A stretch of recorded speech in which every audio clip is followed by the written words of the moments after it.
la Comisión de Prevención del Delito y Justicia Penal titulado Equilibrando las inversiones en seguridad, repensar los presupuestos militarizados en América Latina.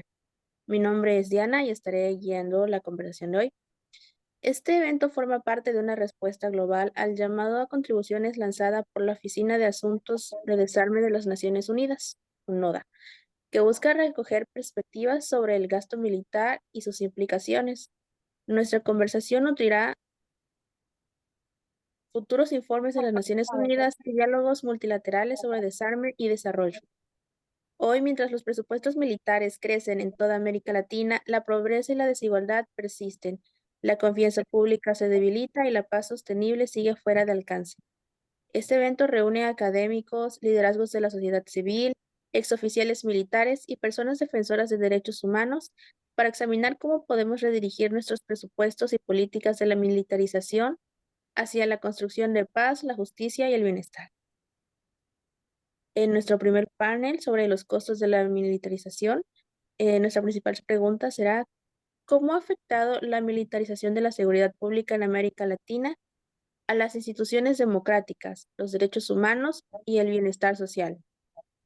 Les presento a nuestras distinguidas personas panelistas. Está con nosotros Alicia Lira Matus, presidenta de la Agrupación de Familiares de Ejecutados Políticos, AFEP de Chile, defensora de derechos humanos con una larga trayectoria en la lucha por la justicia para las víctimas de la dictadura de Pinochet. Lidera esfuerzos por la memoria histórica y contra la impunidad autoritaria en Chile y en América Latina. Nos acompaña también Félix Madariaga, defensor de la democracia, también de Chile, periodista y expreso político, quien ha dedicado su vida a resistir el autoritarismo y la represión militarizada.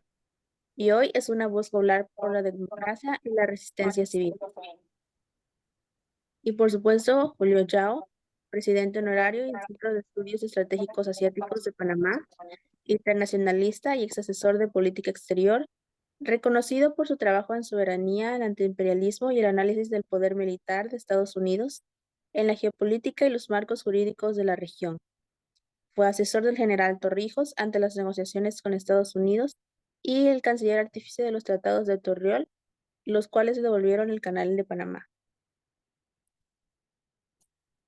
Igualmente, el doctor Gustavo Flores Macías, el profesor de Gobierno y Políticas Públicas en la Universidad de Cornell en Estados Unidos, investiga los efectos de la militarización en la democracia y las libertades civiles.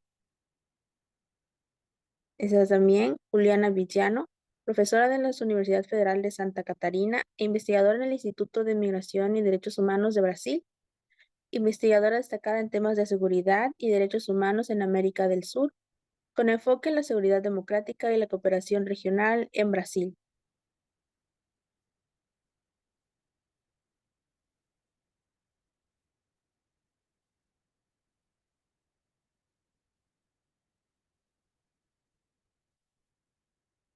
No sé si están listos para empezar con su participación.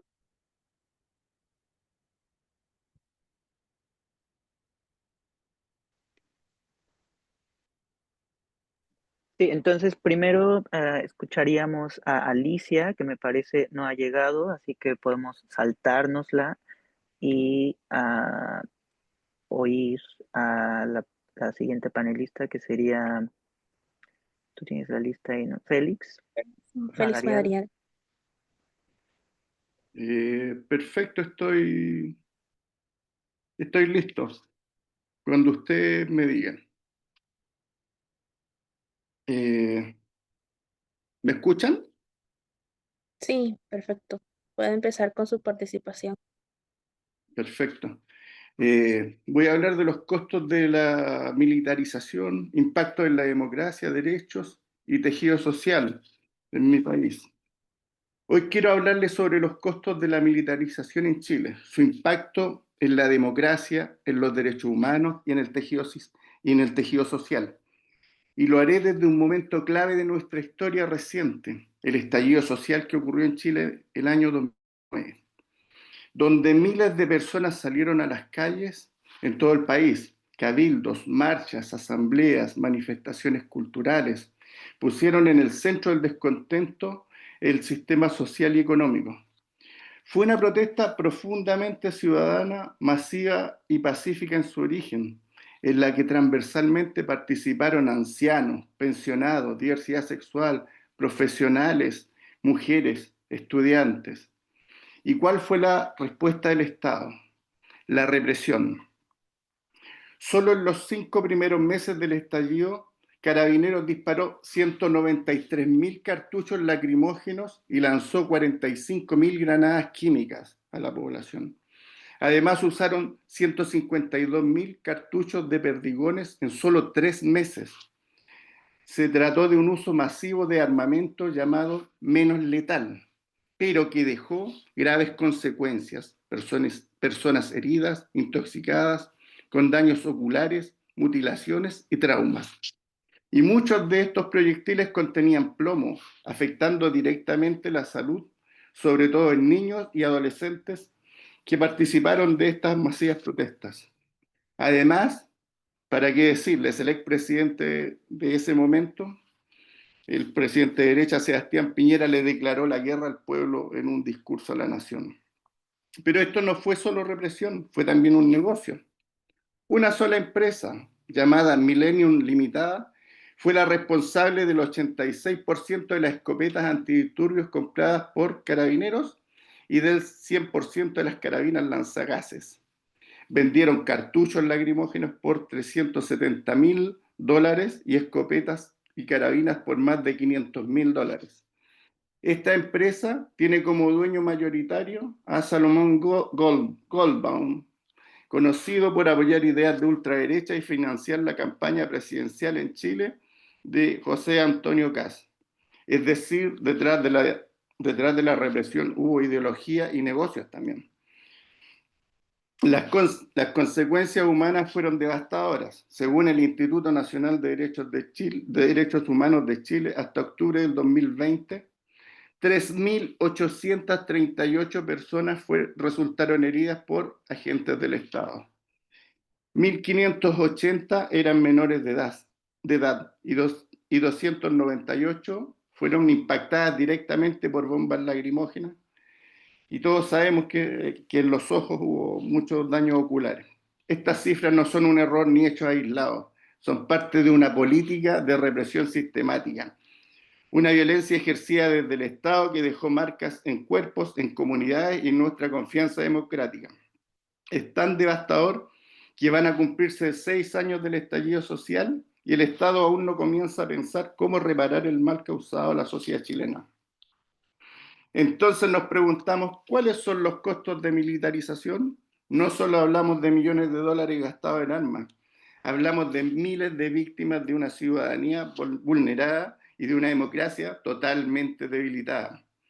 Cuando el Estado responde con violencia a la protesta social, no solo reprime cuerpos, también reprime voces, ideas y derechos.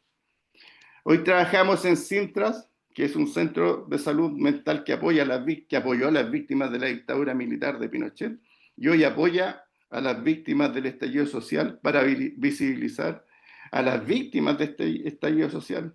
Muchos de ellos con daño ocular hoy en día se han suicidado porque no tienen justicia.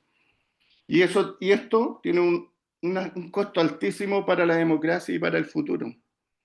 Yo tomé este ejemplo y en Chile hay muchos más, más de 50 años del golpe de Estado, y ojalá tendríamos otro momento para hablar de lo que ha sido la militarización en las tierras de los mapuches en Chile. Ya son 3 años de militarización en la zona. Muchas gracias a todos y a todas.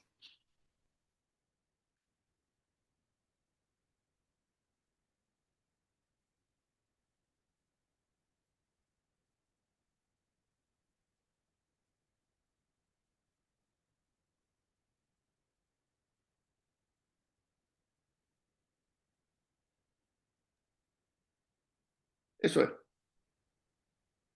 Excelente su participación. Creo que también hay mucha información de la que, a pesar de estar en la misma región, desconocemos. La situación de Chile, que es en años recientes, también es algo que deberíamos tomar en cuenta, me parece. Eh, Muchas gracias por su participación. Julio Yao, si puede prender su micrófono y su cámara.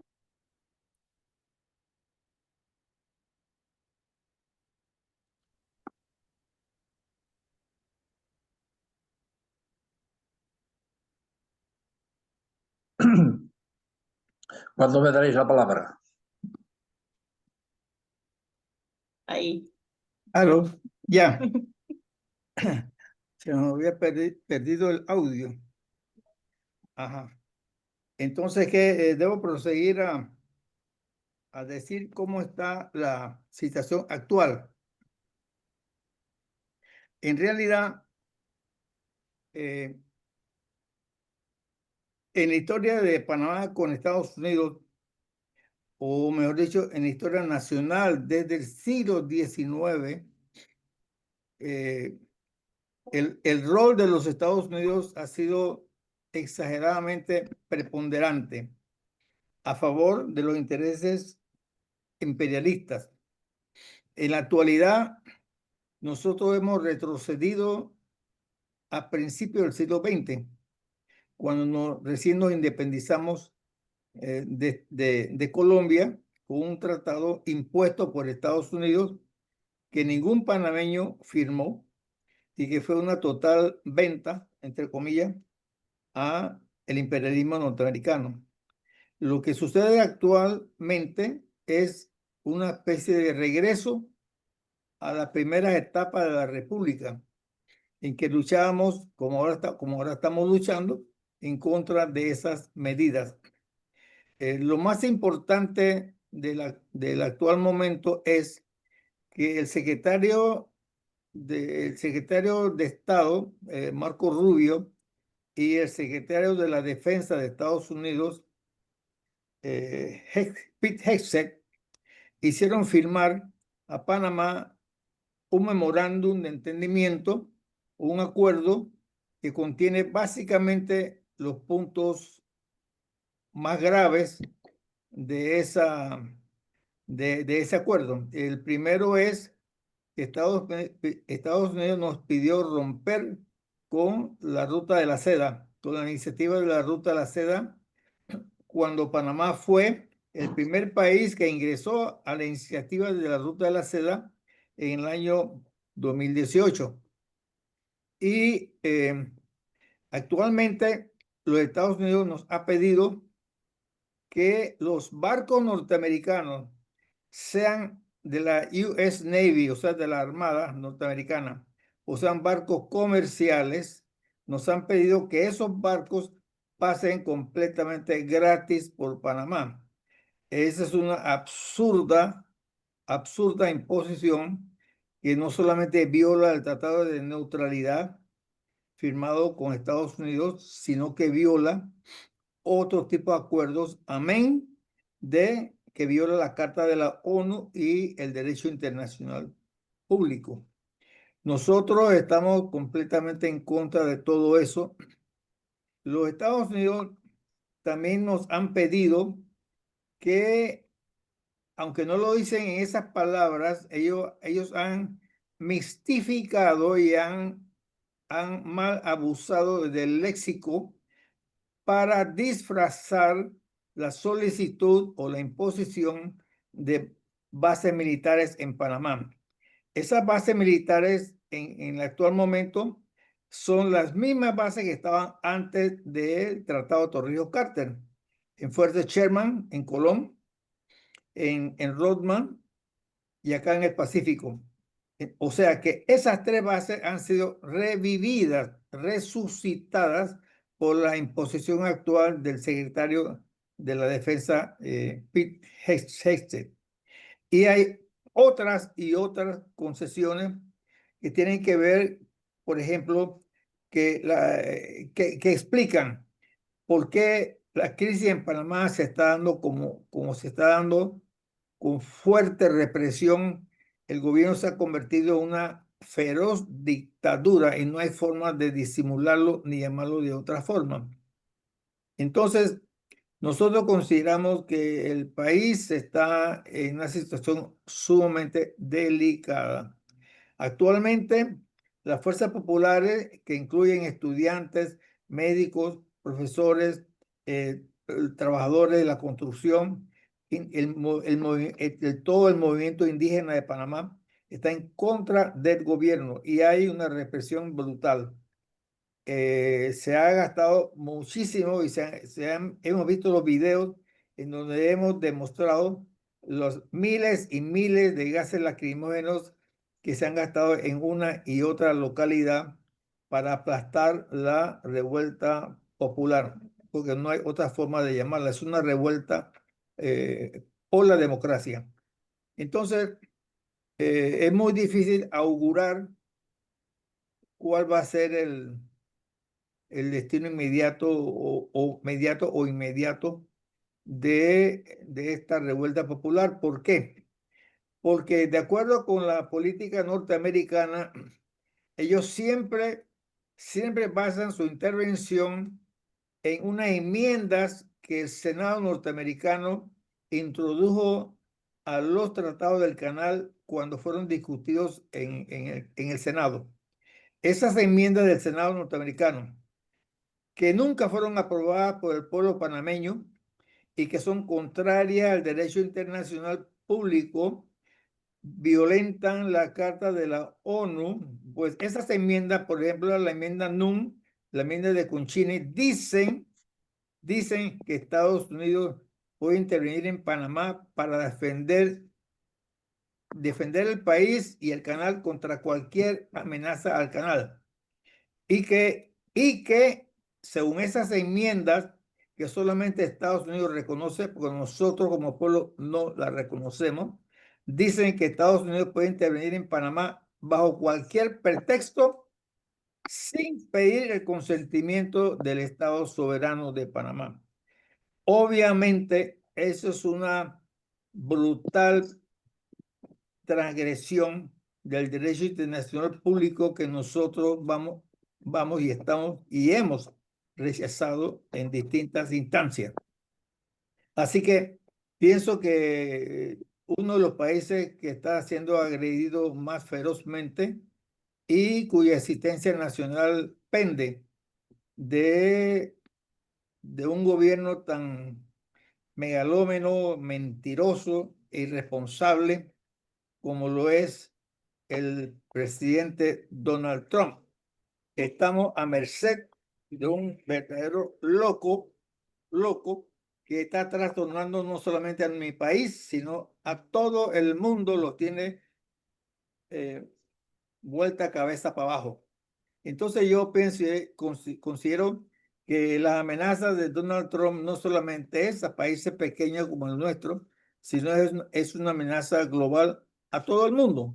Y gracias a Dios que por lo menos existe la iniciativa de los BRICS, que están prometiendo por lo menos el multilateralismo, el respeto, la obediencia al derecho internacional público, en fin, las normas de convivencia, paz, cooperación, seguridad y sobre todo desarrollo mutuo. Yo pienso que nosotros tenemos que buscar una alternativa por fuera y estamos muy conscientes, sobre todo los panameños, estamos muy conscientes que la geopolítica envuelve el contexto Panamá-Estados Unidos, porque actualmente el gobierno chino está bajo ataque en Panamá. La embajada china está prácticamente acorralada y asediada por toda clase de acusaciones falsas, completamente falsas, del gobierno norteamericano. Así que esa es la situación y nosotros solamente podemos decir que los panameños vamos a seguir en la lucha. Por ejemplo, el movimiento popular está encabezado actualmente por un colectivo social, pero dentro del colectivo social juega un papel muy importante el Sindicato Unido Nacional de los Trabajadores de la Construcción, el SUNTRAX. Y el jefe del SUNTRAX acaba de asilarse ayer en la madrugada, se asiló rápidamente en la Embajada de Bolivia porque él teme por su vida, o sea, lo han atacado. Varias sedes del SUNTRAX han sido intervenidas en varias provincias de la República, han congelado las cuentas bancarias del SUNTRAX, han amenazado con borrar la entidad como tal como el sindicato como tal lo van a borrar, y es el sindicato más poderoso que tiene Panamá. No es el único, pero es el más poderoso, el más agresivo en ese sentido. Saúl Méndez, el dirigente del Suntra, se asiló en la Embajada de Bolivia, como he dicho, pero también hay otro como Genaro López, el antiguo jefe del Suntra, que también ha sido amenazado actualmente por ser arrestado con falsas acusaciones de blanqueo de capitales, de corrupción, de no sé qué, no sé cuánto, cuando con todo esto, todo o algunos de esos delitos que son delitos comunes, se están utilizando como delitos políticos, pero realmente es para dar pie a la persecución y a la represión de la protesta popular. Eso es lo que nosotros podemos resumir sobre el caso de mi país. Muchas gracias, Julio, por tu explicación sobre la situación actual de Panamá. Contigo vemos también la importancia y las injerencias extranjeras que tenemos en nuestra región. Pasaremos ahora a nuestra siguiente parte, que es acerca de las estrategias y reformas institucionales que se necesitan para redirigir las inversiones en seguridad hacia la construcción de paz, la justicia de género y el desarrollo sostenible.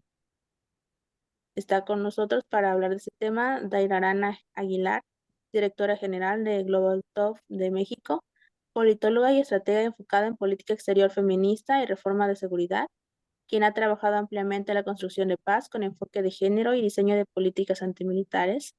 Posteriormente estará también Pedro Ortega, investigador senior del Centro de Estudios por la Paz de España, uno de los principales referentes en Europa sobre gasto militar y economía del desarme. Su trabajo promueve economías de paz y cuestiona la influencia de la industria armamentista en los presupuestos políticos. Eh, por favor, Daira, si está, puede empezar con su participación. Claro que sí, gracias. Bueno, es un honor estar aquí en este evento y compartir panel con grandes, no solo especialistas, sino activistas en esta dimensión de la desmilitarización en el mundo.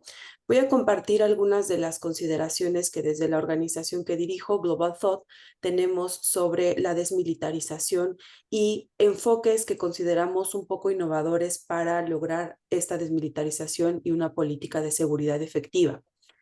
Desde Global Thought consideramos que la necesidad de pensar en estrategias y cambios institucionales para redirigir las inversiones en seguridad hacia la construcción de paz, la justicia de género y el desarrollo sostenible es innegable.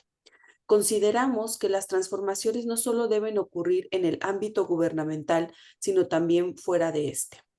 La movilización de juventudes informadas y comprometidas con el respeto y la promoción de los derechos humanos para lograr que sus necesidades sean escuchadas e incorporadas en las agendas nacionales, bilaterales y multilaterales es un paso fundamental que todos los estados del mundo pueden dar para entender que el uso de la fuerza no es la única vía para solucionar los problemas de seguridad. Consideramos que los estados que han dado pasos firmes para asumir a sus políticas exteriores como feministas tienen un área de oportunidad para rediseñar no solo sus principios de política exterior, sino también sus políticas nacionales para redirigir el gasto gubernamental a la construcción efectiva de sistemas nacionales de cuidados. La inversión que se ha hecho en defensa y seguridad ha aumentado los presupuestos de las Fuerzas Armadas y de las Fuerzas de Seguridad, sobre todo para comprar equipamiento, armamento y formación para utilizar estos instrumentos. Y esto no ha mostrado ser efectivo para mejorar la seguridad humana. Todo lo contrario. Estos presupuestos invertidos en estos aspectos solo han facilitado que los actores estatales cometan violaciones graves a derechos humanos. Además, los países con política exterior feminista pueden posicionar en los foros multilaterales las agendas de cuidados, redistribución de la riqueza y los presupuestos gubernamentales, así como la desmilitarización gradual y sanciones efectivas para estados que actualmente cometen crímenes de guerra, crímenes de lesa humanidad y crímenes de genocidio. Desde Global Thought somos conscientes que algunas de las amenazas a la seguridad internacional requieren medidas militares para contenerse. Sin embargo, también estamos conscientes de que muchos de los problemas actuales de seguridad y violencia en contextos como el mexicano requieren de un mejor entendimiento de las dimensiones de género como las masculinidades, tanto en las instituciones del Estado como en las comunidades, lo cual atraviesa significativamente por reducir la excesiva socialización que se le da a atributos como valentía y heroísmo en la sociedad, sin considerar que muchas de estas acciones son factores de riesgo. En este sentido, queremos hacer un recordatorio sobre el rol de las armas de fuego. Si los estados siguen gastando cantidades exorbitantes en armas pequeñas y ligeras para equipar a sus fuerzas armadas y fuerzas de seguridad, es más probable que no inviertan en cuidados, en educación, en salud y en bienestar comunitario, y que sigan además alimentando una industria que, más que garantizar la seguridad del mundo, limita el derecho a la vida de millones de personas. Por ello, un aspecto importante a considerar es reducir la socialización que desde las infancias se hace hacia las armas de fuego. Los juguetes bélicos representan actualmente una alternativa para las personas cuidadoras de infancias con la finalidad de entretenerles. Sin embargo, hay que ser muy claros en lo siguiente: la violencia armada no es un juego. Por ello, instamos a los estados, sobre todo aquellos con política exterior feminista, a regular la disponibilidad de juguetes bélicos en el mercado y a otorgar herramientas para que las personas cuidadoras no fomenten en las infancias roles de género que les hagan más propensos a buscar este tipo de juguetes que fomentan la violencia como muestra de masculinidad y dominación sobre otros.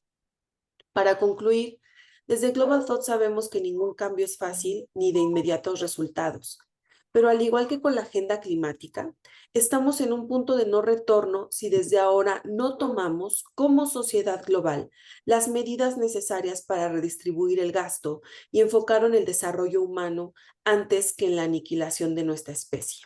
Muchas gracias. Muchas gracias a ti, Daira, por compartirnos unos minutos y por tu perspectiva de género en este tema. Vemos la importancia que tienen también los roles de género desde el inicio de lo que podría ser una mejor forma de contrarrestar la militarización que vivimos actualmente, sobre todo en el país.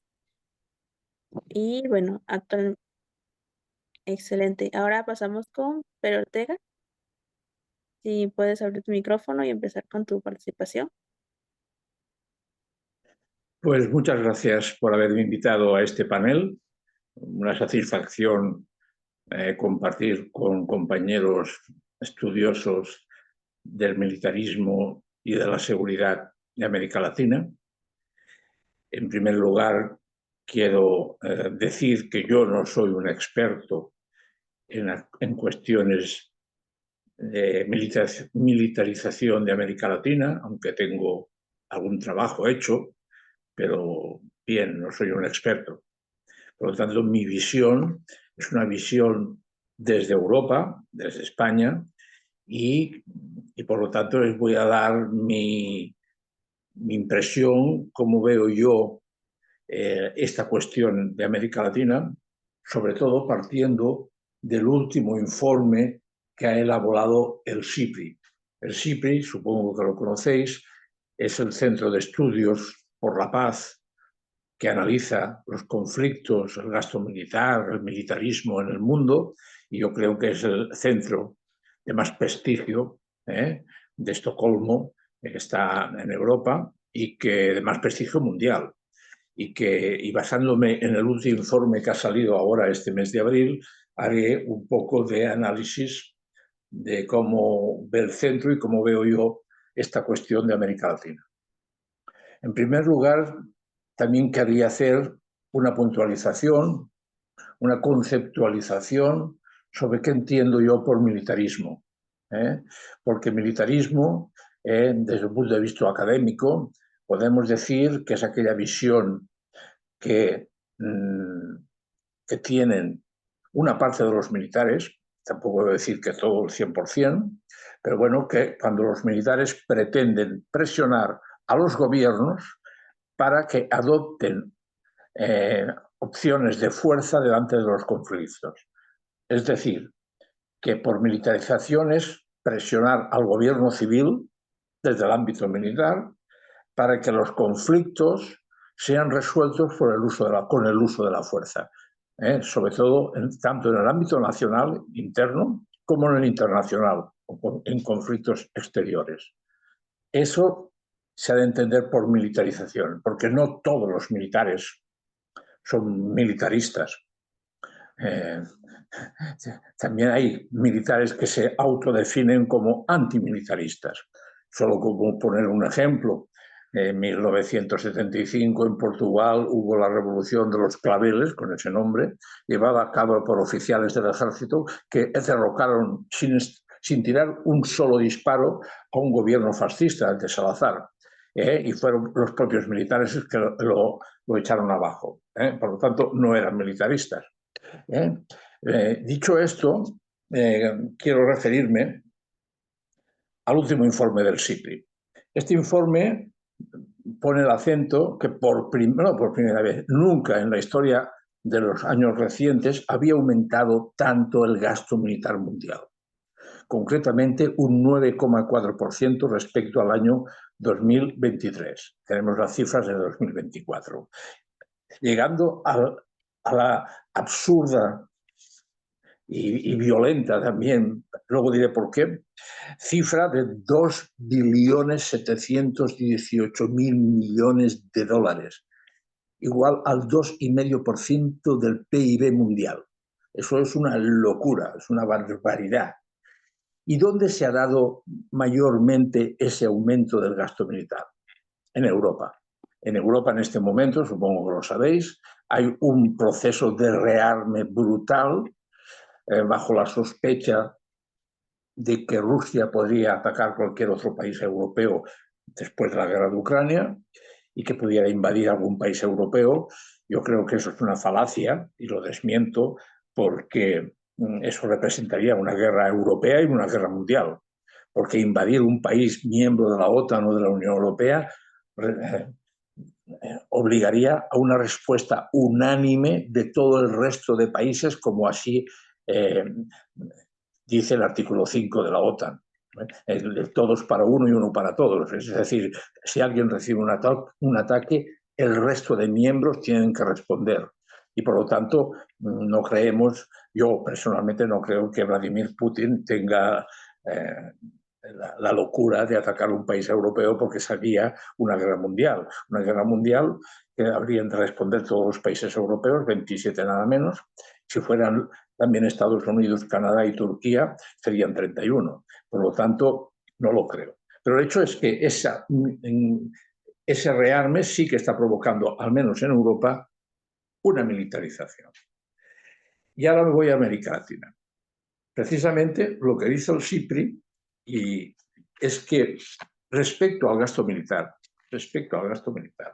América Latina está descendiendo el gasto militar. ¿Y eso qué quiere decir? Bueno, pues que va por buen camino. Luego hablaré lo que entiendo yo por militarismo, que eso no quiere decir que no haya militarismo en América Latina. Pero bueno, el hecho es que en conjunto todos los países de América Latina han descendido su gasto militar en el último año un 1,5%. Eso quiere decir que gastan menos en armamento y en fuerzas armadas. Por lo tanto, digamos, está en el buen camino. No como en Europa, que hemos aumentado un 16%, o Estados Unidos, que ha aumentado otro 10%. Rusia, pues claro, está en una guerra, ha aumentado un 25%. América Latina desciende. Y si desciende el gasto militar, eso quiere decir que desde el punto de vista de dedicar más recursos a los ámbitos civiles se está produciendo. Y eso es una buena noticia. Por lo tanto, bien, bien. Luego, en su conjunto, América Latina, y esto es interesante, solo lo que es América Central y el Caribe. Respecto al PIB, gasta el 0,7%. El mundo, ya lo he dicho, es el 2,5%. En Europa tenemos más del 2% de promedio. En cambio, el Caribe y América Central un 0,7%. Es decir, bien, es un gasto reducido.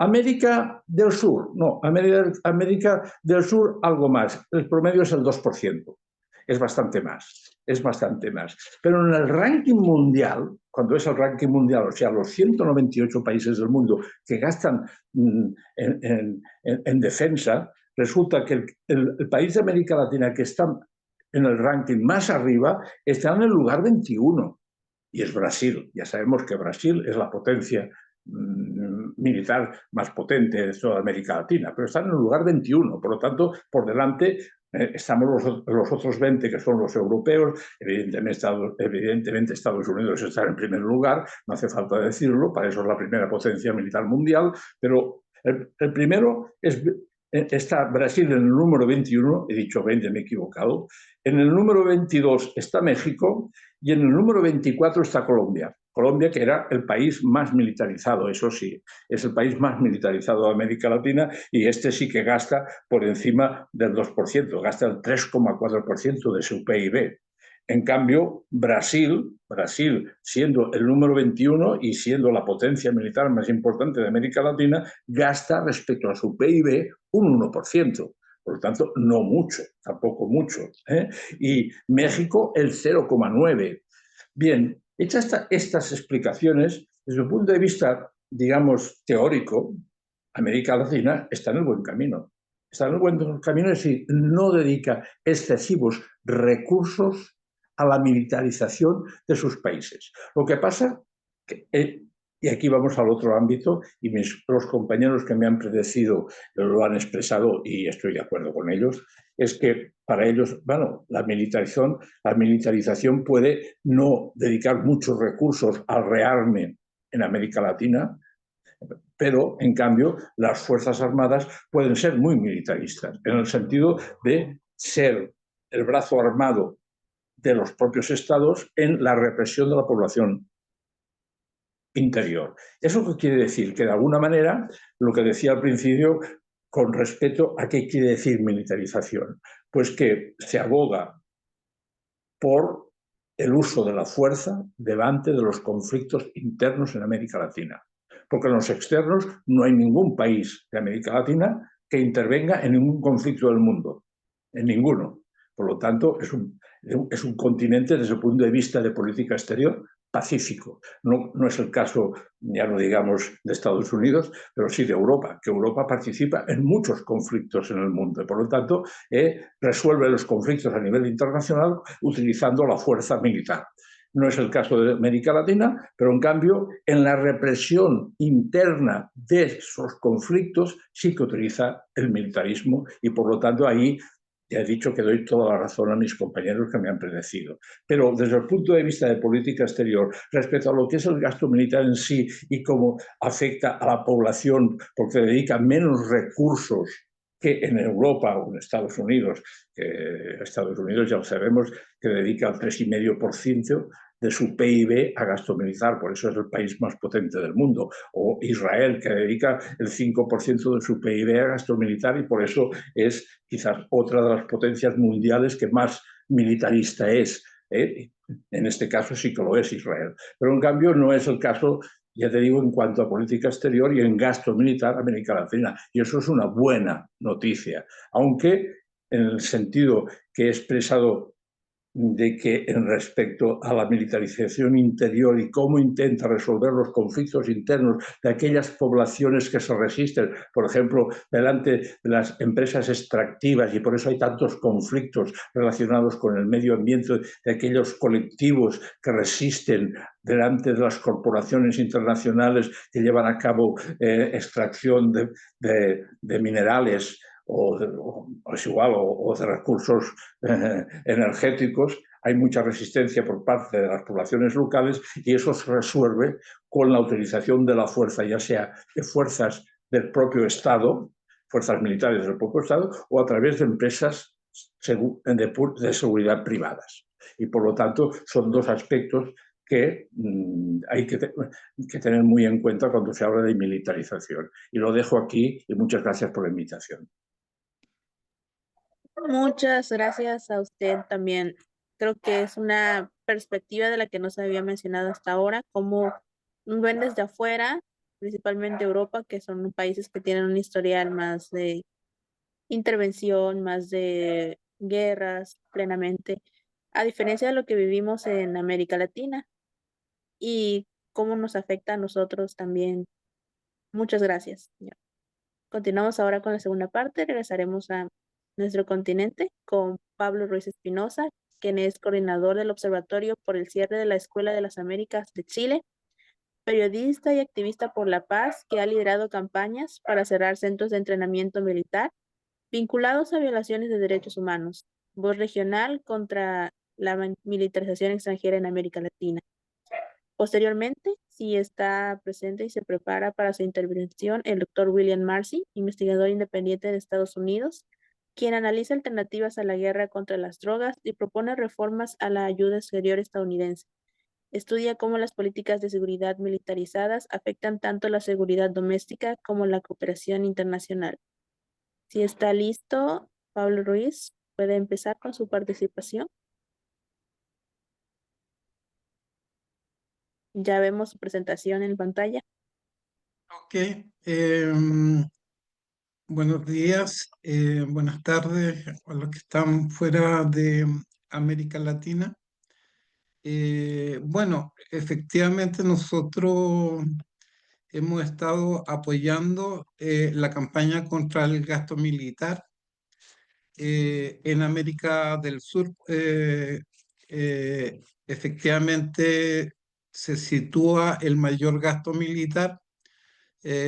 Como dijo el compañero que puso recién, Brasil es uno de los países que más gasta en términos militares de nuestro continente, pero en consideración a su población y obviamente a que es una potencia económica, eh, se entiende de cierta forma, aunque evidentemente es algo que desde los movimientos sociales rechazamos el gasto militar en todos nuestros países. Seguido de México, que gasta más de 16.000 millones de dólares, Colombia, que duplicó casi un 50% bajo el gobierno de Petro su gasto militar. Hace 3 años atrás el gasto militar era de 10.000, ahora estamos en 15.000 millones de dólares su gasto militar, y Chile, que ha mantenido su gasto militar en los últimos años en los 5.000 y algo millones de dólares. Pero por supuesto, en nuestro continente, en la Yayala, la América, el mayor gasto militar sigue siendo los Estados Unidos, que pronto se va a acercar a 1 billón de dólares. Es la gran potencia y es el gasto militar más importante del mundo, que alrededor del 40% del gasto militar de toda la humanidad se sitúa en los Estados Unidos y representa una amenaza grave a la seguridad de todos nuestros pueblos. Nosotros apoyamos desde América Latina la campaña global contra el gasto militar, que es una iniciativa de IPB, de la Oficina Internacional de la Paz de Alemania, en conjunto con muchas organizaciones hermanas de España y de muchos países de nuestro mundo, de nuestro continente. El gasto militar representa un problema. Al mismo tiempo del gasto militar en América Latina se realizan muchas operaciones de entrenamiento. Hay una foto de la ex general Laura Richardson visitando y realizando ejercicios militares en Chile. En Perú, la presencia militar de los estados es muy fuerte, donde además hay una base de o laboratorio para estudiar enfermedades contagiosas, que bien podría ser usada por una guerra biológica. Nos llama mucho la atención esta base, que ya tiene más de 40 años, que recientemente en Honduras también abrieron una base para este mismo fin, pero la presencia militar en los Estados Unidos, en Perú, es muy grande. Al mismo tiempo, en Panamá, que bien nos dijo nuestro compañero Julio Yao, la presencia En el informe CIPRI no aparece Panamá su gasto militar, porque en teoría no tiene ejército, pero sin embargo, en Panamá se realizaban cada 2 años los ejercicios Panamá 2022, que fue el último donde está Brasil, Chile, Colombia, México y otros países de nuestro continente. Esto también representa una clara amenaza que estén preparándose para los ejercicios de guerra. Y bueno, estos entrenamientos también sirven para generar acuerdos y negocios en la venta de nuevas tecnologías y armamento. El gasto militar no se condice con la situación que vive América Latina. En América Latina hay más de 172 millones en situación de pobreza y 66 millones de personas no cuentan con los ingresos mínimos para acceder a una canasta básica de alimentos. Dentro de eso, 87 millones de niños y adolescentes viven en condiciones de pobreza en América Latina y el Caribe, según un informe de UNICEF. En el mundo, más de 300 millones de niñas y niños viven en situación de extrema pobreza, según información de UNICEF y del Banco Mundial. El gasto militar, hay una frase que dice, el gasto militar para escuelas y hospitales, no más gasto militar para escuelas y hospitales, que sería lo idóneo. Lamentablemente el tema de la seguridad se ha limitado al tema de la militarización y de la policía, y debemos entender la seguridad desde un punto de vista humano. Mientras no podamos, nuestros estados no puedan garantizar el acceso al trabajo, el acceso a la educación, a una vivienda digna, a la alimentación, no podemos entender que vivamos en una sociedad con seguridad satisfecha. Entonces, bueno, cierro, doy las gracias por esta invitación para conversar este tema y para que sigamos debatiendo. El gasto militar representa más que un beneficio, una amenaza para la propia seguridad de nuestra población.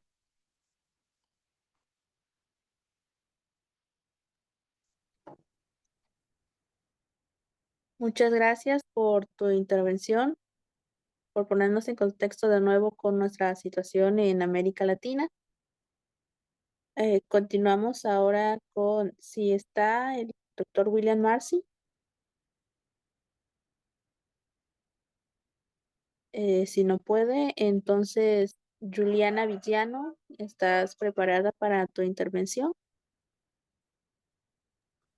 Sí, Buenos días, Juliana.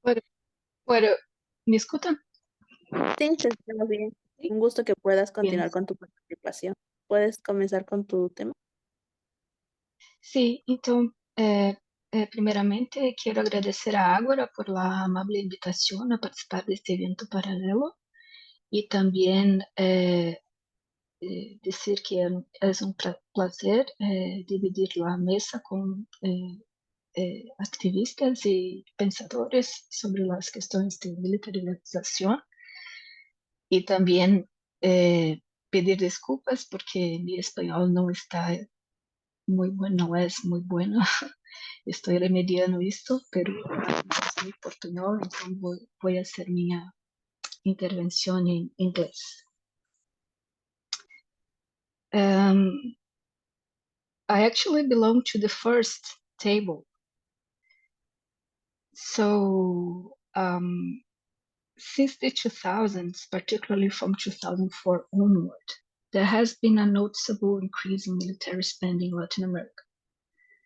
This phenomenon must be understood in its broader context as the result of a favorable economic environment, the absence of intense security dilemmas and traditional external threats, and the continued involvement of the armed forces in defense policy decision-making throughout the region. Therefore, in terms of defense policy, the increasing military expenditure should be viewed with caution in its significance, especially given the low perception of traditional threats and the maintenance of the percentage of the GDP. However, Non-state threats have become increasingly prominent, making internal security demands a key factor in shaping defense spending and the role of the armed forces. This is a worrying trend, having the armed forces involved in domestic affairs, particularly as a tool for social control.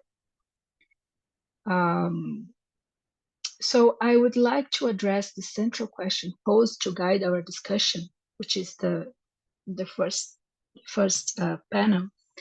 How has the militarization of public security in Latin America affected democratic institutions, human rights, and social well-being? From a more structural perspective related to internal security affairs, focusing on the perspective of militarization, which emphasizes the adoption of military practices by police forces and other public security agencies. This perspective directly influences all three dimensions highlighted in the questions. In the question: democratic institution, human rights, and social well-being.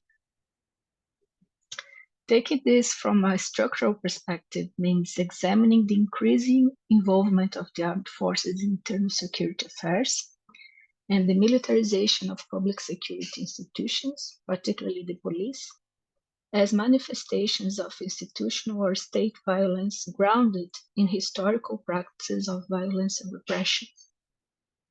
These dynamics are not anomalies, but are deeply embedded in the state-society relationship across much of Latin America. Despite the specificities of each country in the region, it can be said that we share the same characteristic as a result of historical processes marked by notable similarities. This is not a novel observation. The scholars and civil society actors have long recognized and analyzed this phenomenon.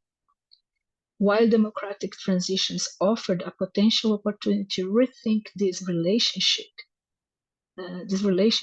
state-society relationships, such moments largely fail to produce meaningful structural change. Indeed, these patterns of violence precede the authoritarian regimes of the second half of the 20th century, tracing back to the colonial era, when profound social, racial, and symbolic inequalities were institutionalized and continuously reproduced, albeit in evolving forms throughout our region's history. Democracy presupposes a sense of belonging and the equal recognition of rights. When equality is absent from this perception, a range of violent practices is permitted, accepted, naturalized, particularly against those who are subjected to prejudice and marginalization, deemed outside the bounds of full citizenship: minorities, vulnerable groups, residents of marginalized urban areas, the Black community, indigenous peoples, etc. Thus, the adoption of militarized public security policies is, if not solely, fundamentally underpinned by symbolic and material inequalities imposed on certain segments of society and by their historical embedded role within the institutional practices of the state. So how can we address such a deeply rooted phenomenon? While addressing this issue requires attention to social and economic strategies to confront unequal perceptions of citizenship and access to justice, it is also imperative to develop alternative public security policies capable of responding to both general and institutional forms of violence.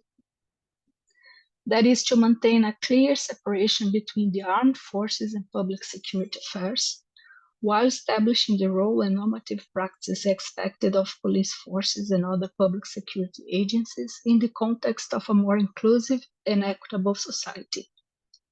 Any reform initiative must take into account this structural dimension that underlies the choices in favor of militarized policies. Some initiatives appear promising either because they have already shown positive results in reducing police lethality in certain cases, or because they offer the potential to produce deeper impacts on the relationship between security agencies and society. I would highlight three of them: intelligence-led approaches, as first. There's evidence that violence has declined in some areas due to investment in security strategies based on data, systematized data, and intelligence. The second would be community policy models. Despite the various initiatives of this nature, showing very limited and unsatisfactory results due to their localized and fragmented nature within the police system so far, a broader perspective focused on the restructuring of policing on community-based perspectives could have positive consequences for reducing both general and state violence. The last one would be, the third one, last one would be a particular focus on accountability mechanisms. These mechanisms also often reflect the internalized acceptance of institutional violence and legitimize militarization practice as both the judicial and administrative levels. A fundamental first initiative is to strengthen external mechanisms of control and monitoring of police actions, either through participatory tools that are effective in incorporating plural perceptions with broader representativeness, or by ensuring at least effective oversight and punishment of state agents who abuse their power. I also would like to mention the role of social movements. Civil society has played a critical role in denouncing state violence, which remains a central and necessary task. However, few viable alternatives to the militarized model have been articulated. This raises an essential question: how we can renew and reshape the commitment to democratic values in our societies, a commitment that today is far from consensual in the many segments of our societies. Confronting militarization means acknowledging and dismantling a model of governance that has normalized violence, perpetuated exclusion, and restricted democratic participation. Thank you.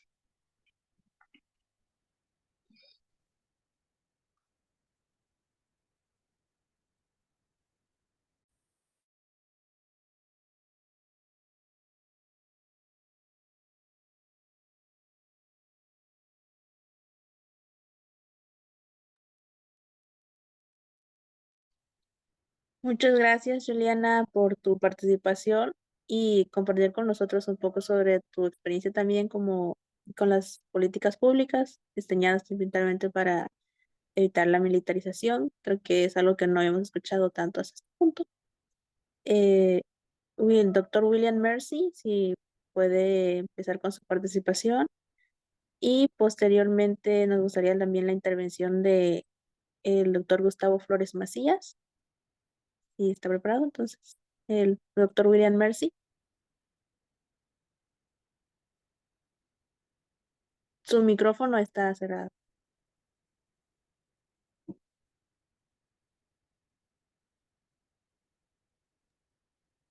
Bien. Si estuviera conocer el sujeto, escribiera un diferente papel, perdóname. Mi sujeto está sobre la guerra, militarización de la guerra contra las drogas. Y hay grandes problemas con eso. Y escribí mi papel en inglés y puede entender inglés o quiere que hable en español. Si se siente más cómodo en inglés, tenemos traducción. Igualmente, si los que están escuchando no tenemos un compañero traduciendo, pueden darle en donde dice más interpretación. Parece como un mundito. So I would have written a different paper if I understood. I was asked, Jorge me preguntó en el momento último para escribir eso, y entonces tengo un papel en inglés y pudiera hacer... ¿Puede leerlo en inglés? Contamos con traducción.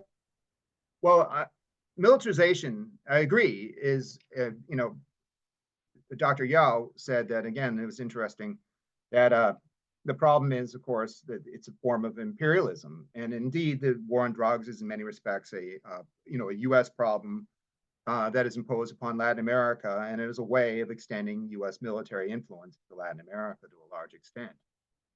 Did everyone follow me so far? Entiende ustedes? And entonces, I don't know how much you all know about the war on drugs. I mean, I'm sure you have a familiarity with it. So again, I'll try to cut out parts of my paper and give you some points that I think are relevant to the discussion here. It has never provided, militarization has never provided long-term success in Latin America in regards to the war on drugs. I mean, it's been ongoing since the age of Richard Nixon. It has created multiple distortions in Latin American society and where it's been implemented, and has never been able to solve the problems of supply and demand surrounding the issue of prescribed substances. It's prescribed, therefore it's more valuable. And so therefore, but there is the problem. As substances are prescribed, it makes the commodity, and it is a war against the commodity. Let's understand that. And, against which people demand. And so therefore, the problem is that, again, the narco economy becomes very powerful. And as a result of this has ability to subvert Latin American society to a large extent. It's a $25 billion economy that can subvert Latin America, owing towards the nature of prescribed substances, of narcotics, whatever, cocaine or fentanyl now is the big drug. So again, that's kind of one of the problems. And again, but the problem is that by applying a militarized strategy, you kind of ignore human rights abuses. And again, and it also leads to subversion of Latin American societies in itself through militarization. Again, because you have the militaries being employed in countering narco trafficking, and then there's a problem that of corruption sets in to military establishments and to political establishments as well. And so this is a grand problem throughout Latin America, and there's many examples of it. So what I have is again the Andean strategy is where it began in 1989, and then it was later developed into Plan Colombia as part in 1998, which of course militarized the conflict in Colombia. But it was also the case of Sendero Luminoso in Peru, which of course was a very close run thing in Latin America, and it was associated with defending the way of life of the campesinos, or the indigenous people living in Peru, because their life revolved around the coca leaf, and in Bolivia as well. And as a result of this, it became the guerrilla warfares became merged into the war on drugs. And as a result of this, the United States saw that these two things were the same. One and the same is that you have narco guerrillas that were trying to overthrow the governments of Latin America. And at the same time, then you have the cartels, and of course the Colombian cartels, the Cali and the Medellin, and of course after they die, after they were defeated, the cartels break up into democratized cartels, and that's when the Mexicans started taking over around the mid 1990s. The Mexican cartels, if you will, after the breakup of the Guadalajara cartel in 1989, led to then the Mexicans assuming control, particularly under Amado Carrillo Fuentes, who basically laid down the law and said the Mexican cartels were taking over. So again, the splintering of the cartel, and of course you also had the Gulf cartel under Garcia Abrego, who he really had the ability to corrupt Mexican government from within, with his ability to use the mass profits from narcotics to subvert Mexican government. So again, then what happens is that because of the violence that began to, the war on drugs, again, the United States implemented Plan Colombia, but then in Mexico, the United States then imposed militarization, starting with the election of Vicente Fox and the Partida Acción Nacional with Vicente Fox. And as a result of this, then Felipe Calderón came along and doubled down with the Merida Initiative in 2007, which of course led to escalating human rights abuses. You know, the murder rate went from 2,000 to 15,000 within a few years, again, as a result of the militarization of the Merida Initiative in Mexico. So, at the same time, the problem is in Central America is that Central America, you know, again, as you know, I listened to Dr. Yao. I find that very interesting what you had to say. And again, Central America, of course, was reeling from years of civil war. I mean, you can say, you know, it escalated in the 1980s, but of course, the long-term problems stem from, you know, it goes all the way back to Spanish colonization of Latin America. And, you know, and then the fights between the liberals and conservatives after the republics are created in Latin America. So, and again, of course, you know, Latin America has always been an export, you know, economy to a large extent to the rest of the world.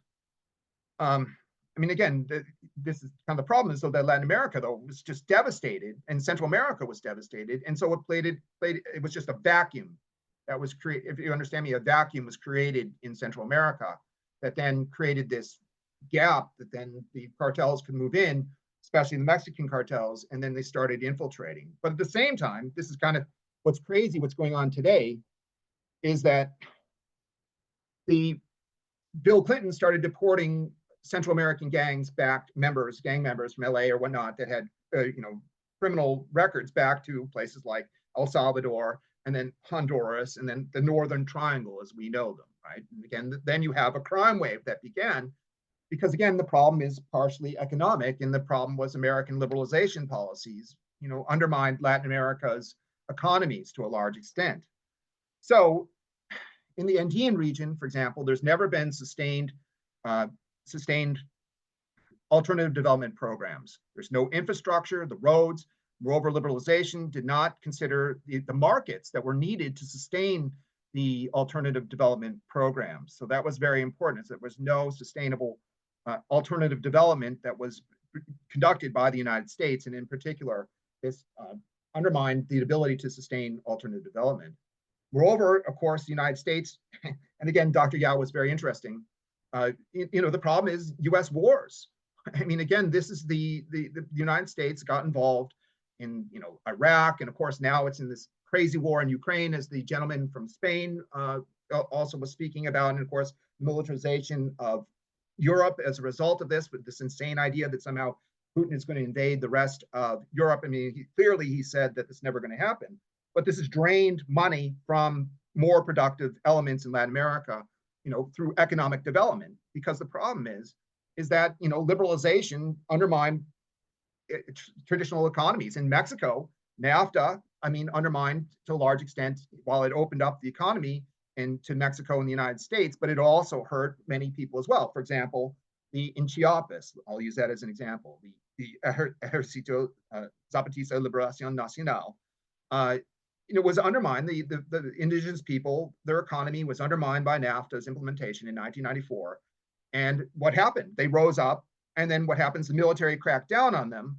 And the problem is, though, then Chiapas became a lawless center that then, of course, the Mexican cartels, fighting amongst themselves, saw this as a means to move drugs through Central America, and Chiapas became, as traffickers, as the military entered its presence, the Zapatistas, albeit they forbade drug trafficking, nonetheless, though, it became a sieve from which drugs then moved through Mexico towards the United States. And of course, this is the problem of liberalization policies. And moreover, you know, the NAFTA also helped facilitate new methods of smuggling into the United States. So then in Central America, I mean, this is probably one of the biggest problems, is that industrialization in Central America, of course, the problem is that, you know, the reduction of tariffs undermined the traditional economy. Many youth moved back to the cities looking for jobs, but they were unskilled. And of course, when they moved in the cities, there was no employment for them. And what did they then turn towards? Towards the gangs. And as a result of this, has led to violence in, you know, in the cities, particularly the Northern Triangle to begin with, but it spread down to Panama, it's Nicaragua, and even in Costa Rica to a very small amount, but nonetheless, though, it was there. So human rights abuses, and again, as I explained to you, you know, in the Andes, for example, the conflict between the Sendero Luminoso and the FARC and the ELN in Colombia, for example, that became merged with the war on drugs. and campesinos, the people who are trying to make a living. And of course, coca is their last reserve in order to keep themselves, solvent in case their crop fails or whatnot. And as a result of this, they found themselves caught in the crossfire. And of course, is the problem with militarization is that many innocent people found themselves caught, and human rights abounded because the United States had conflated counter-narcotics with counterinsurgency, right? And that becomes one of the big problems, is that counter-narcotics became inflated with counterinsurgency, especially in the Andean region. And then what you have also in Mexico, human rights abuses go back all the way to the Tlatelolco massacre, and it goes back to the Mexico's dirty war. And again, what wound up happening there is that, political dissent, sympathized with the campesinos of Mexico who grow narcotics in places like Sinaloa and the mountains of Sinaloa. And as a result, the resistance met to the military then led to the conflation in Mexico of the narcotics and political dissent, which then led the Mexican government to tie the dirty war onto political dissent as well. So that was important, and again in Mexico. But then, moreover, again, it continued as the cartel war heated up in the United States. Put and emphasized, as the cartels broke apart, the Guadalajara cartel, and then you have fighting among the different groups in Mexico. You have the problem is Mexico, became much more militarized, and then you have human rights violations. And again, for example, in 2004, you have Guadalajara's House of Death. Again, where it was much similar to the mass graves just found on the Juarez cartel's House of Death, very similar to the mass graves that have been found in 2024 in Guadalajara. And, it continued individual, no one was safe. No one was spared. And again, the disappearance of 43 students from Ayotzinapa Teachers College is, characteristic of what happened. And this is kind of the problem, is that, these innocent students were blamed, were said, well, they were, members of cartels and on board. And this then led the police to then take them off. And then what happens? They were murdered. Again, no one knows what happened to them, of course. This is during the, period of the Merida Initiative under Felipe Calderon. And so the problem is, of course, you have the problem in Central America, the gang violence, and that was led to the Mano Dura. But the Mano Dura, again, was the response. And then ultimately the gang violence, of course, this led to the gangs adopting, but then they slowly became incorporated into the Mexican cartels. They themselves became, initially they were not part of it, but then they became transportistas or enforcers, and then transportistas in their own right. So that was very important. And again, hemispheric demand, the problem is when the CARSI plan was implemented, the Central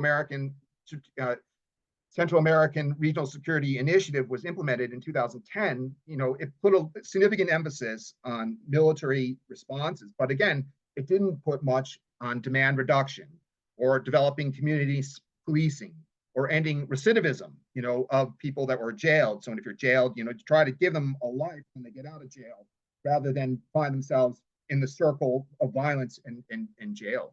And so this kind of raises the subject of El Salvador, Nayib Bukele, because again, this is kind of, what's happened is that Bukele, albeit very popular for what he's done, he relies solely on a state of emergency that is a 1 month revolving state of emergency, and which costs millions of dollars to keep people incarcerated for life. And what are you going to do? And is the jail population, is El Salvador just going to become one giant jail? And this is kind of on a permanent basis. Again, this is kind of the problem, is that how long will we remain in power with the state of emergency, and how long will the people of El Salvador be able to afford to keep gang members permanently incarcerated, right? And so, again, this is kind of the problem. And so therefore, Bukele also, there's elements that Bukele is also tied to members of MS-13, to the leadership. For example, one person named Elmer Canales Rivera, again, he escorted him out of the country. And so there's some, discussion of whether there was corruption involved. And so this brings about the issue of corruption. And again, it has ultimately opened up the door throughout Latin America as corruption is there. And kind of the problem is that it's a $25 billion economy. Money laundering controls, while they've been stronger, much stronger. Of course, the Panama Papers showed the extent to which the Panamanian, the Monsec Fonseca, the banks were exposed to particularly, the ability to launder drug money in Panama. So, I mean, again, this is kind of the problem, is that it has deep roots that can undermine countries from within.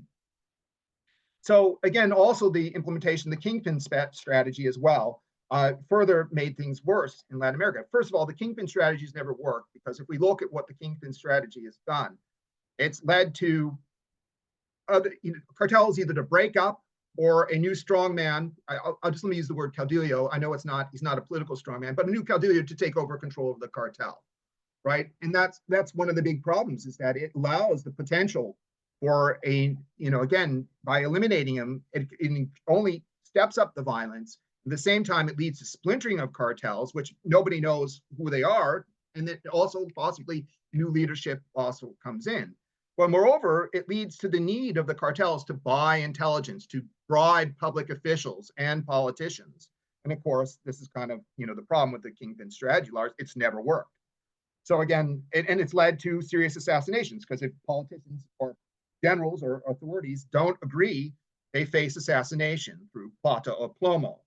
So as a result of this, for example, I used the Honduran general Julian Gonzalez Liras, head of Honduras' DCLN, in his assassination by the Sinaloa cartel, or even General Teo Quinones, the head of Mexico Sedena, who was also a retired general, but he was assassinated. I mean, again, his hands and arms were broken, and he received 11 bullets to his body to kill him. So again, the corruption goes all the way back, to Vladimir Montesinos in Peru, and taking money from $45 million from Pablo Escobar. Or in Colombia, again, Ernesto Samper took $6 million from the Cali cartel. And so this led then the creation of the forcing elite, General Rosso Serrano Cadena, who I personally spoke with.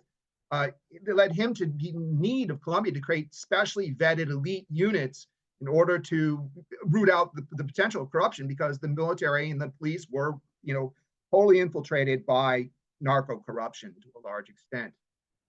So this is how ultimately they brought down the Cali cartel, through Rosso Cedena's influence.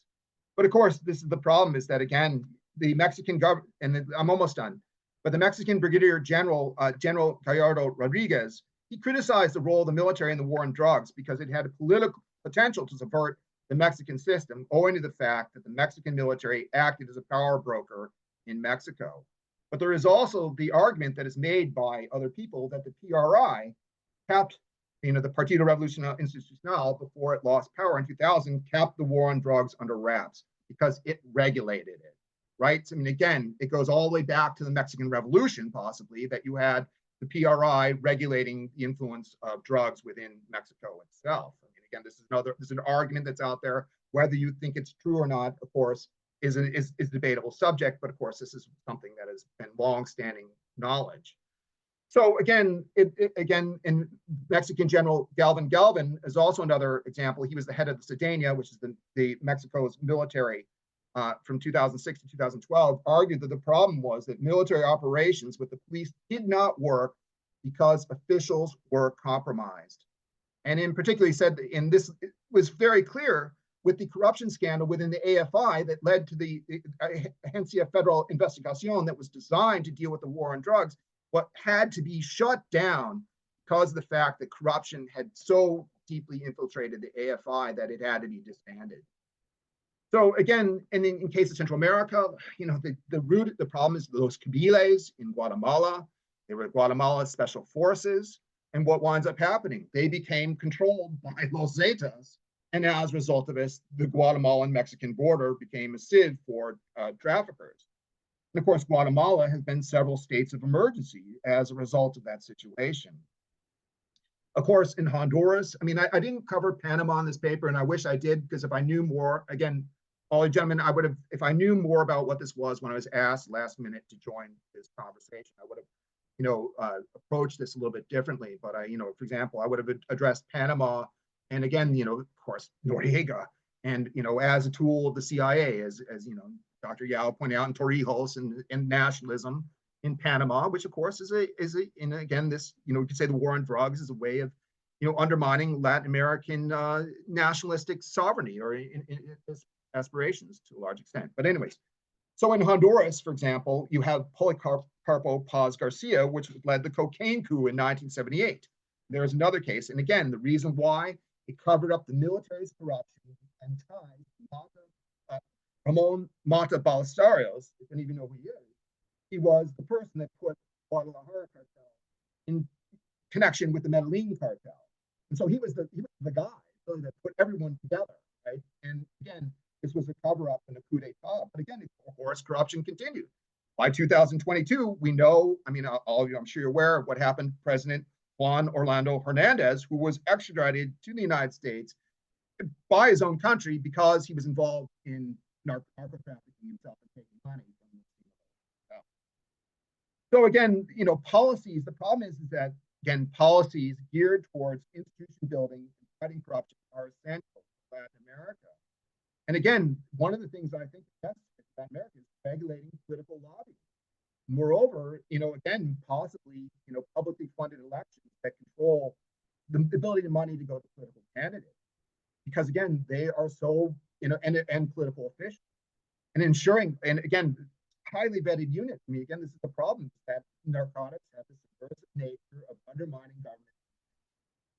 And again, and as they remain prescribed. So we could say decriminalization, okay, yes, but there's still going to be a black market. Even legalization, I mean, does the world want to have, I mean, the problem is, we have to bring community policing and to the people, and you have to have economic development for them, because otherwise they're going to turn towards the underground economy as a means of living.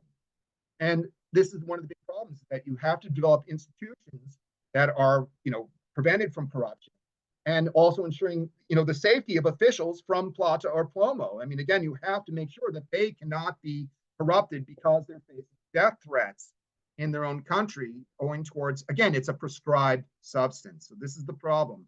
And if it's legalized, does the world want to legalize, very dangerous drugs? I mean, again, every country is a signatory to the UN's 1961 and 1998 conventions against drugs to regulate a limited amount of drugs.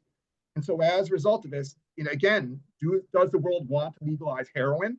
Does the world want to legalize cocaine and make these, very addictive drugs if legalization is pursued? I mean, these are questions that have to be asked, right? So, I mean, again, and decriminalization would bring about the end of militarization or decrease it.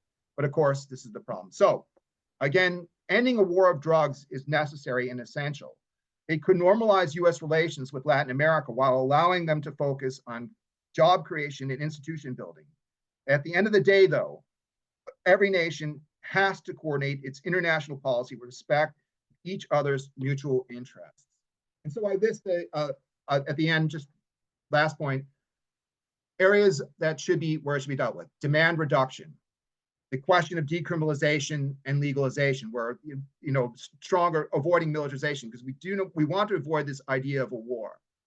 Alternative development strategies have to be long-term supported. I mean, again, you have even after, you still have increasing amounts of cocoa growing in Colombia and Peru more than ever before. And institutional building and anti-corruption, and community policing are very important elements to make sure that the democracies of Latin America remain stable. Ending recidivism, people being jailed over and over. Money laundering controls are important, and political lobbying, as I said. And finally, precursor chemical control, of course.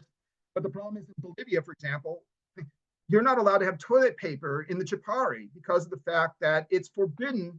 I mean, this is almost absurd. The fact that you're not allowed to have toilet paper because it's used to refine cocoa paste. And finally, border controls. I mean, again, the American border has been, it is a demand product, but now narcotics, with the tightening American border, where are drugs going? They're going to Europe now. A lot of or they're going to find alternate routes, even with precursor chemicals. They go to Europe, to Canada, to the United States. I mean, again, or to Asia, to the United States. I mean, again, it finds various routes. And so this is the question: how do you deal with the problem of the war on drugs without turning it into a war and destabilizing Latin America through human rights, violence, corruption, et cetera, that also occur as a result of narco trafficking? So thank you for your time. I hope, again, I would have maybe addressed more questions on the issue of militarization more so if I'd known more about what this panel was about. But again, I found it all very interesting. Thank you.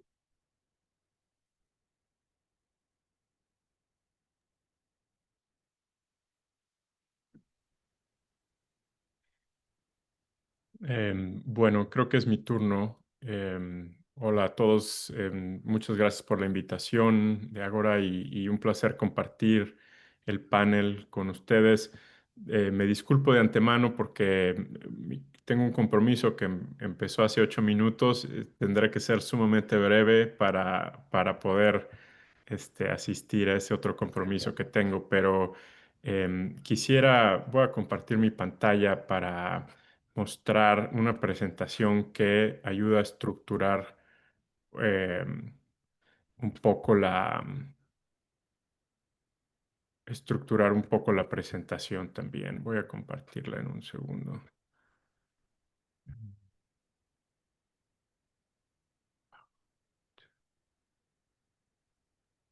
Ok. Bueno, espero que puedan ver ahí mi pantalla. La presentación, desde luego, tiene que ver con estos temas. Yo me dedico a estudiar sobre todo cuestiones de militarización en América Latina y las consecuencias para la democracia y los derechos humanos en la región.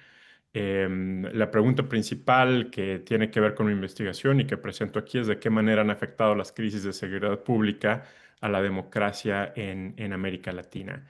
Y la organización de la charla brevemente, primero voy a discutir un poco el atractivo de las políticas de mano dura contra la delincuencia. Desde luego, estas políticas tienen que ver con la militarización misma. En segundo, entraré un poco en detalle sobre la crisis de seguridad pública que se ha utilizado para expandir los poderes del Ejecutivo a costa de otros poderes, de niveles del gobierno y de derechos humanos. Y al final cerraré brevemente con las consecuencias para la democracia. El argumento principal es que las crisis de seguridad que vivimos en América Latina hoy en día dan paso o abren una ventana, digamos, a este populismo punitivo, la búsqueda o por lo menos utilizar soluciones aparentemente muy fáciles de mano dura para tratar de resolver el problema de la seguridad pública y esto desde luego tiene consecuencias para la democracia. Y las consecuencias en particular y para la cuestión institucional es que esta expansión de poderes del Ejecutivo viene a costa de otros poderes de gobierno, otros niveles de gobierno y de los derechos individuales o garantías civiles o derechos humanos, como se le llama en distintas partes de la región.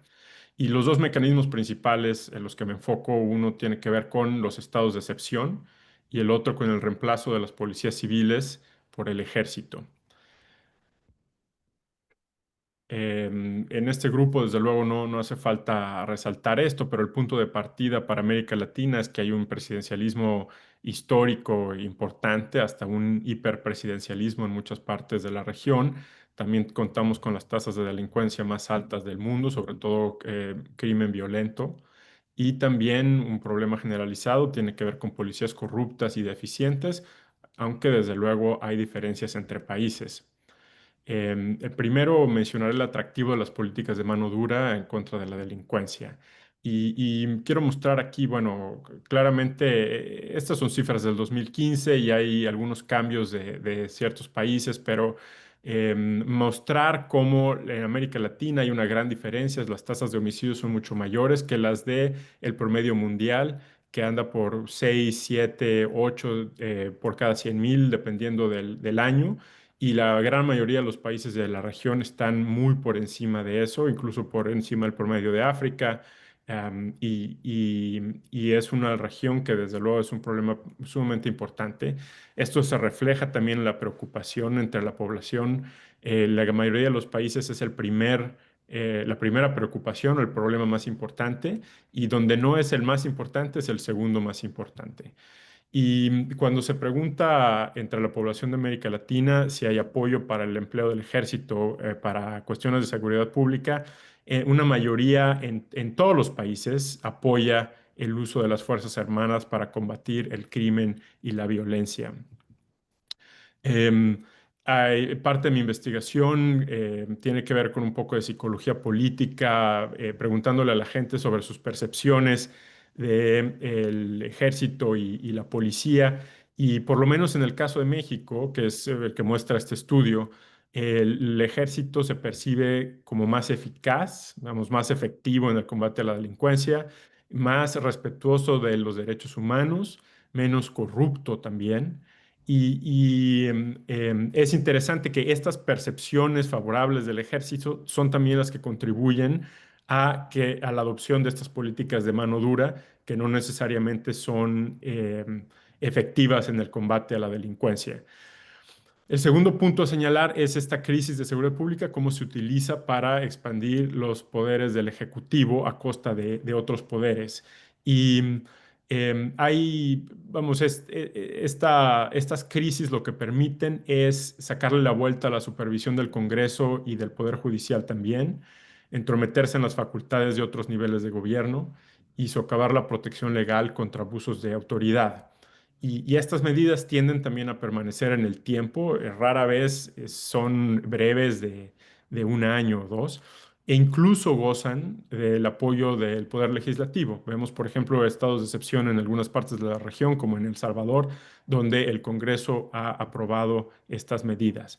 Entonces, brevemente, no voy a poder detenerme en cada una de de estos temas con el Congreso, el Poder Judicial, pero bueno, tenía preparado una lista de maneras o de mecanismos en las que se ven minados estos poderes y que el Poder Ejecutivo, a través de estos estados de excepción y la militarización, están minando la institucionalidad democrática, que también son los que permiten evitar abusos de la autoridad en cuestión de derechos humanos, por ejemplo. Entonces, bueno, me saltaré esto por cuestiones de tiempo, pero termino nada más con las consecuencias para la democracia. Es importante señalar que estos ejemplos, como los señalaba William y otros colegas anteriormente, no solo es en El Salvador, que es el caso extremo, donde hay estado de excepción ya por más de 3 años, pero estados de excepción también se han adoptado en Ecuador, en Chile, en Honduras. Vamos, Chile, por ejemplo, es un país donde uno a lo mejor no se imagina porque los niveles de violencia criminal no son tan altos, pero se ha echado mano de este tipo de medidas también. Y la militarización igual, ¿no? México tal vez es uno de los casos principales, pero en Ecuador, en Honduras, en otras partes de la región también es importante. En Brasil, el nivel de militarización. Entonces termino con estas consecuencias. Los estados de excepción, tanto formales e informales a través de la militarización, restringen de forma importante los derechos civiles, los derechos humanos.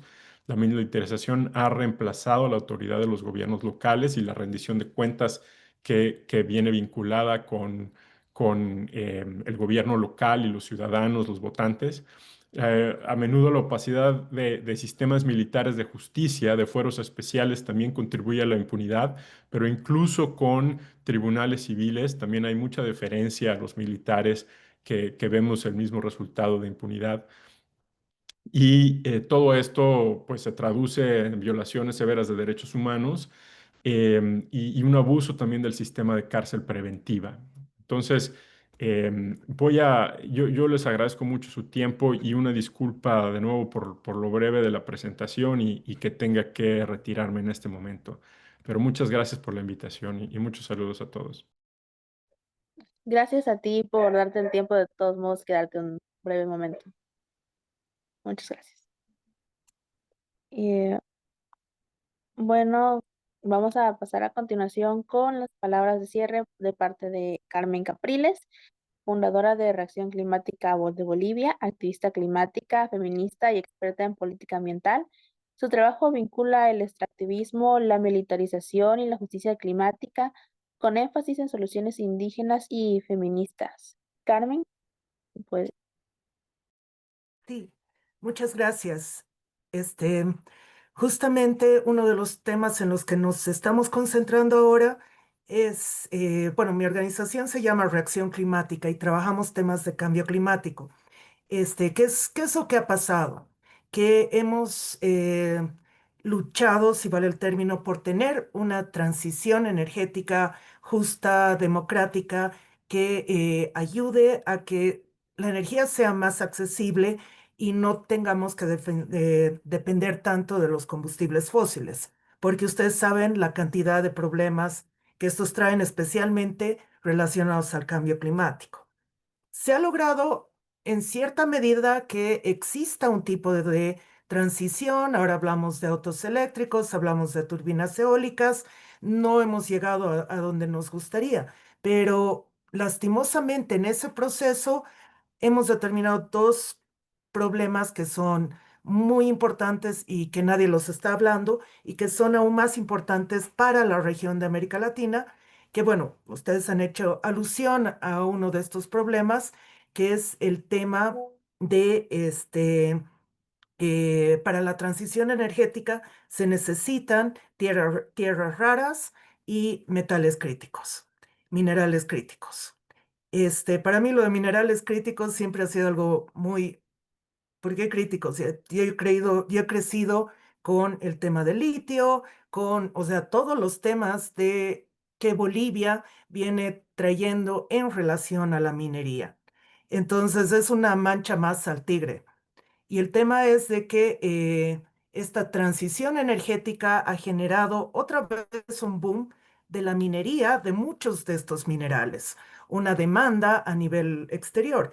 Lastimosamente, el segundo problema es que no es solamente la demanda para una transición bonita, justa, hacer turbinas, autos eléctricos, etcétera, etcétera, sino que desde que Rusia decide invadir Ucrania y empiezan a haber conflictos bélicos de mayor nivel, existe una demanda de estos materiales para la elaboración de armas y de armamento. Y uno de los principales, bueno, no el principal, pero uno de los proveedores viene a ser América Latina. Y uno de los roles de los que nunca hablamos, el rol de América Latina, por ejemplo, en la Segunda Guerra Mundial, ha sido justamente ese, ¿no? De brindar cobre, estaño, manganeso para la fabricación de armas durante la Segunda Guerra Mundial. Y éramos completamente neutros en relación a quién le vendíamos. Puede ser de uno o del otro lado. Entonces, actualmente, bueno, ya debido a redes sociales y las alianzas están identificadas un poco más claras, sin embargo, seguimos teniendo ese tipo de desventaja, que nuestros recursos naturales promueven el extractivismo, promueven zonas de sacrificio, impactan a comunidades locales y realmente, o sea, el tema de la militarización que si bien no lo sufrimos en América Latina, como alguno de los expositores habló, se lo está viviendo a nivel global y existe un alto riesgo en que escale en los siguientes 5 años hacia algo un poco más global, ¿no? Entonces, es importante tomar en cuenta estos aspectos y no creer que América Latina es neutra ante este tipo de contextos internacionales bélicos y de alta militarización. Y también, si bien no tenemos conflictos con otros países, no estamos en guerra, la región de América Latina está siempre en conflicto. Sacamos a presidentes, luchamos por tema de educación, por los temas de salud, nos rebelamos porque los contratos sociales no se cumplen en la región. Y eso genera convulsión, eso genera una serie de problemas a los que ya estamos muy acostumbrados, donde también existe cierto tipo de intervención militar. Y eso es, si bien no estamos en guerra entre nosotros, la población se tiene que enfrentar contra esta serie de contra militares en muchos casos para evitar que los conflictos escalen y esto también genera una relación de poder que es más compleja entre principalmente las autoridades de gobierno y el pueblo. Y creo que eso hay que tener claro, hay que charlarlo, hay que hablarlo, cuál es el impacto que esto tiene. Y el último tema, que con esto quiero concluir, es que si bien estamos sacando todo este tipo de minerales para que cubran una demanda militar, principalmente en el extranjero, los minerales que se están sacando en América Latina, las regalías son bajísimas. En la mayoría de los casos no dejan ni el 5% de regalías. Y ahí hay que ver quiénes son los que realmente se están aprovechando de este tema, más allá del tema armamentístico, el tema intermediario desde la explotación del recurso natural en la mina, en Bolivia, en Perú, en Chile, hasta que llega a... Y ahí hay una serie de brokers, allá hay una serie de intermediarios donde los gobiernos también son cómplices para que estos recursos naturales salgan del país y no dejen migajas prácticamente. Entonces, creo que es un panorama muy complicado, muy complejo. Realmente son muchas luces las que hemos escuchado de cada uno de los panelistas.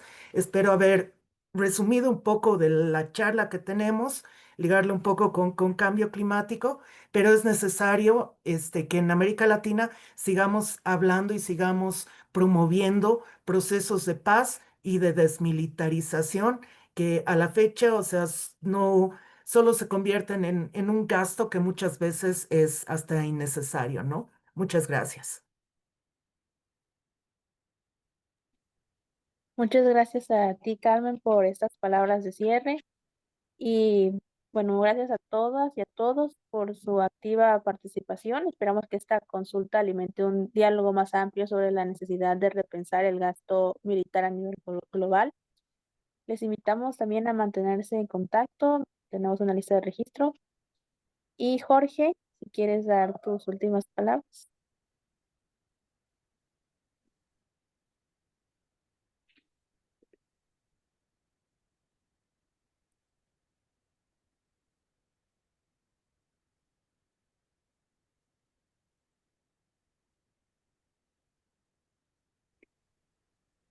Hola, espero puedan escucharme. Fue un gusto aprender de todos. Te agradezco, Carmen, por el cierre. Creo que recuperaste muy bien los elementos, conceptos que diferentes panelistas compartieron. Y pues gracias por aterrizarlo a tu país también, Bolivia. O sea, creo que conocer ejemplos concretos, casos en donde podamos poner el ojo, pues es muy útil para después comparar, ¿no? Con los demás países, con la región en general. Una disculpa si no seguimos el orden de las preguntas, aunque pues yo privilegio siempre una discusión nutrida, un debate basado pues, en la actualidad, ¿no? Y no en un guión, en algo predeterminado, sino pues en el flujo de la conversación. Entonces, pues colgaré el webinar en nuestra página web, pueden consultar el link cuando se los envíe. Y pues feliz de continuar con la conversación en próximos paneles. Gracias. Muchas gracias.